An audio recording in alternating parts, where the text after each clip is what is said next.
Hey guys, it's Elle. Welcome back to my channel. Today, I'm here with a book tag, which is the beginning of the year book tag. It was created by Larry Reads, and I just thought this was such a fun tag, and I really wanted to join in on it. So the first question is, how many books are you planning on reading in 2025? This year, my goal is to read 105 books, hopefully. 2024 was a hard year for me with reading. I just was not reading a lot of physical books and on my Kindle as much towards the end of the year. I think I just got busier and also just doom scrolling. And I really want to limit that in 2025 of just looking on my phone and wasting time. So I really want to get to 105 books this year, and last year I think I did 100, so I'm hoping that I can get to it this year and even read more, so I'm really excited. And then the next question is a book you're likely to reread this year, and for me, I think that would be Inked in Lies by Gianna Darling. I love this book so much. I recently did a reread, I reread some parts of this book, and I just love this book so much. And I really want to reread it, especially on audio. I feel it'd be amazing. I don't think I've listened to it on audio yet as a reread. This one is a motorcycle romance series. It is a friends to lovers age gap romance. It is fantastic. I love this book so much, and I would love to do a reread of it. The next question is a priority read on your 2025 TBR. So I wrote this down, hold on. I'm these books are not in order, by the way, the way I set up for this video, which is fine. But one of them is Fear the Flames. This is by Olivia Rose Darling. And it is a fantasy romance with dragons. It sounds really good. It's very popular and a lot of people really like it. So I would love to get to it in 2025. And then my other one is Redeeming Six by Chloe Walsh. I really love the Boys of Tommen series, and I read Binding 13 and Keeping 13, and I haven't read Redeeming Six or Saving Six. I did try to start Redeeming Six a couple months ago, but then I just wasn't into it at the moment because I just knew it was going to be so emotionally taxing, and I didn't realize that we start at the very beginning of stuff that's happening on with the family. So that was really oh, I don't know if I'm ready to dive back into this world yet, but I love this world so much. It's so good. And I just really want to dive back into that series. They're so emotional and so angsty, and I love them. The next question is an author you won't be reading more books from this year. And I'm honestly not going to answer this question just because I don't want to have any negativity on my channel and in comments and stuff. I want to have positive vibes in 2025. So I won't be answering that question. But the next one is something new you want to read, new genres or tropes. So, of course, again, it's at the bottom of my stack. But I really want to get into historical fiction. So, The Women, I really want to read in 2025. I've heard such great things about it, and I don't know why. I'm just scared to read it. I'm scared I'm not going to like historical fiction. Should I read it physically? I don't know what to do. It feels so unknown, and I feel that's what my hesitation around it. But this one is a historical fiction set during the Vietnam War, and we follow a group of women, and I think some of them are nurses and some of them are maybe soldiers, if I'm mistaken. And we just kind of see the effects that the war had on women during the time who were in combat roles and how they were kind of overlooked with their trauma. So I'm really excited to read this. I just am scared to read it, honestly, and I don't know how I should read it. So that's, yeah. The next question is a popular book you want to read. So I have Quicksilver by Kelly Hart. I'm actually reading this on my Kindle right now. This is a fantasy romance. It is extremely popular, and I'm really enjoying it so far. I don't want to say too much because I want to be vague and knowing what's happening, but I know that it's a fantasy romance, and I've heard such good things about it. I think the heroine, she ends up being tied to like the Fae King for some reason. I don't really know why. And then the other one is Spark of the Everflame by Penn Cole. So this is another really popular fantasy romance series, and I really want to get to it.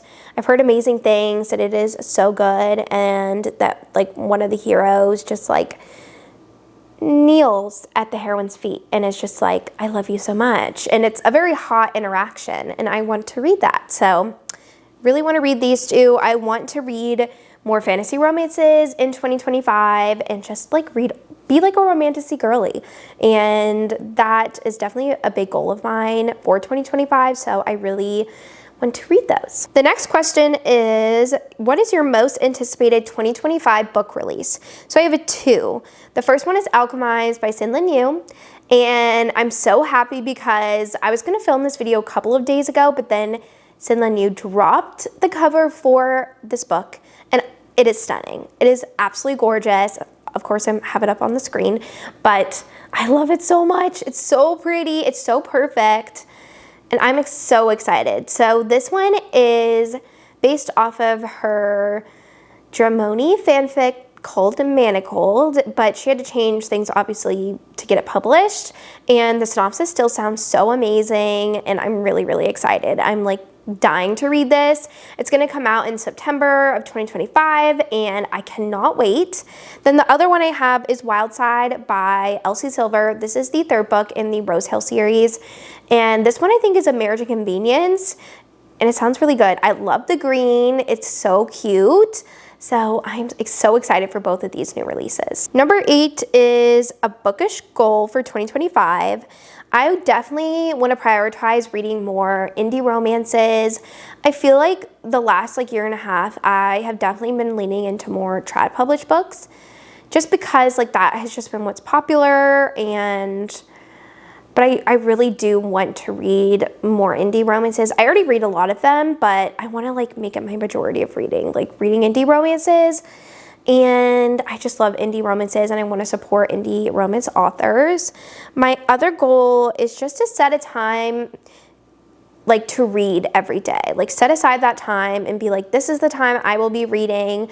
And I'm really trying to do that because it is hard when you feel go all day and you just want to sit down and veg and watch TikTok or scroll on Instagram. And I just want to prioritize the time that I have, my free time, to read. So I need to make that more of a goal. The next question is a book that's been on your TBR, but you probably won't ever read it. Let me see. Okay. Don't judge me with this one, but I chose The Simple Wild by K.A. Tucker. This has been on my TBR for years, and I just don't want to read it anymore, just because I've had it on my TBR for so long that I'm just sick of it. I'm no, I'm boycotting it. Even though I feel like I'm gonna like it, I just don't want to read it, if that makes sense. I don't know. The next question is a series you want to read this year. For me, that is the Legacy of God series by Rena Kent. I recently read her Mafia Monster series, and oh my god, guys, it was so freaking good. I binge read the whole audio on Audible, and it was so good. I binge read each book back to back, over 3 days. It was amazing. It's so freaking good. So I really want to get to the Legacy of God series. I read the first book. Didn't love it, but I feel like if I listen to them on audio, I will love the series so much more than reading it physically. So I really want to read Legacy of God series. Number 11 is your auto by authors. Who are they going into 2025? So for me, I love Catherine Cowles, obviously. I will read every single release by her because she is my favorite. She's on the same wavelength for me as Nora Roberts, where it may seem repetitive, some of her writing. She writes a lot of small town, but it's different in each book, different variations of the small town. And it just gives me such a cozy, warm feeling inside when I read her books, and I know what to expect, and I know that I'm gonna love them. So love her. Then I have Kennedy Ryan. I love Kennedy Ryan's romances. So amazing. Read the Grip trilogy in 2024 and just absolutely loved it. I'm really excited for her new release for 2025. And then I have Elsie Silver. I love Elsie. I will read anything she writes. She's amazing. Again, a really great small town romance author, but very spicy and just has like the hottest heroes. Then I have Gianna Darling.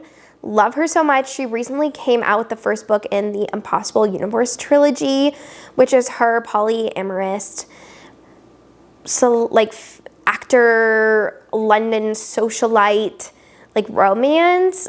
I feel like I didn't explain it that well, but it's so good. This married couple falls in love with their driver and they go into a polyamorous relationship, and it is so freaking good. I love it so much. And then the last author is Emily Henry. I really became an Emily Henry stan in 2024. I've just really fallen in love with her romances, especially Happy Place and Funny Feeling. I just feel like her newer releases have been more romantic and less women's fiction-y than her past releases, so I am really enjoying her romances lately. Okay, number 12 is a book to show adaptation you're excited about this year. For me, that is the Off-Campus series. It is going to be, it was already auctioned to be a TV show, I feel like on Netflix. Maybe that's not right, but that sounds really good. Or Verity is going to be becoming a movie, and I love the Verity book, and that sounds really good as well. And just like to see Dean on screen for the Off-Campus series and Garrett, like that will drive me insane, like in a good way. Like I'm so obsessed. I'm so excited. I also really want to watch that new movie called Marked Men. It was a book by Jay Crownover that turned into a movie. Chase Stokes is the hero in it, so that one sounds really good as well. Number 13 is a sequel you're anticipating.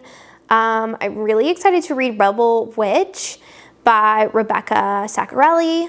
And I just like really love that book. I did put Onyx Storm on this, but I DNF'd it, so never mind on that one. The next question is bookish things you're leaving in 2024. One of them is getting in slumps because I don't know what to read. Sometimes I get in these weird slumpy moods where I'm like, ugh, like I just have nothing to read, so I'm just not gonna read. But I feel like I need to like force myself to read, or like I get in the slump because I don't know what to read, if that makes sense. Even though I created TBR, I'm like, maybe I'm not in the mood for that at the moment. But I really want to be like, no, like think of what you really want and read it at that moment. Okay, number 15 is what to expect from this account in 2025. So definitely a lot of like bookish positivity. I really want my channel to be a safe space to have joy and just kind of like just take a break from the outside world. Because personally for me, sometimes I feel very overwhelmed by the world in moments, and I just need my happy bookish moments in my little niche world to relax and just like live out, you know, my reading hobby. And I really want that to be a place for you within my channel. And I really do want to get into more reading vlogs. I just stopped doing reading vlogs for like a couple of years because sometimes I like don't know what to vlog, but I really want to try to start doing reading vlogs more in 2025. And then I definitely want to keep doing more rec videos of tropes and things that you should read that I love. So next question is, how has your reading taste evolved from last year? So I definitely am feeling more angsty and dark romance vibes this year. Last year was like my small town romance era. Like it's cute, but like hot. But this year I'm like dark romance, angsty. Like after reading the Monsters trilogy by Raina Kent, I am just like in an angsty dark mood. Also, I want to prioritize listening to historical romances in 2025. So all of those. And then the next question is booktube creators who inspire you. Definitely Jess from Peace Love Books. I love her. She is my true one and only. I've just watched her content for years and I love her so much. She's just like such a genuine person and I just love her content and her videos. Another person I really have been loving is April from Happily Ever April. She gives me all of the fantasy romance recs, and she is just so sweet and just so hilarious, and I love watching her videos. Another one is Christy from Christy Reads a Lot. She does really good deep dive videos of like going into author guides and like series guides, and I really love watching her content, and she is just such a lovely person. And then the last one I want to mention is Tori from A Novel Life. I love Tori. She is just hilarious, and I love her obsession with pink. And she is just so kind, and her content is just so good, and I really get a lot of like historical fiction recs from her, and I really love her vlogs, especially with her cute little puppies. They're so cute. And oh, I do have one more to mention, which is Witty Reads. I love her channel, and she's like a newer booktube creator in the past like year, and I just really love like watching her content, and I love watching her wrap-up videos. They're just so good, and Zay is just like so sweet, and I love her content so much. So definitely go check out those booktubers and creators. They're all amazing. I'll link their channels down below. And then the last question is something you want to say to anyone wanting to start a bookish account. Honestly, just go for it. Like, if you have that passion and want to do it, just go for it. Like, who cares? Like, I had been in the bookish world for a while, just watching content and following a lot of bookish creators. And then in 2020, I decided to jump head first and started my Bookstagram, and just like start little, like start posting like your favorite books on Instagram, or if you want to do like TikToks, like just post like one a week. You don't have to dive headfirst into like a lot of content if that's not what you want to do at first. Just like dip your toes in. And if anyone ever has any questions about starting a booktube channel, starting a Bookstagram, DM me, let me know, and I would love to have a chat with you and help you figure out what your content, like what you want to do or how to start. But that's it for me today, guys. I really loved doing this book tag. It was a lot of fun. The lighting's been kind of weird, so I apologize if like it keeps going in and out. But I want to thank you so much for watching this video, and I will see you guys in my next one. Bye.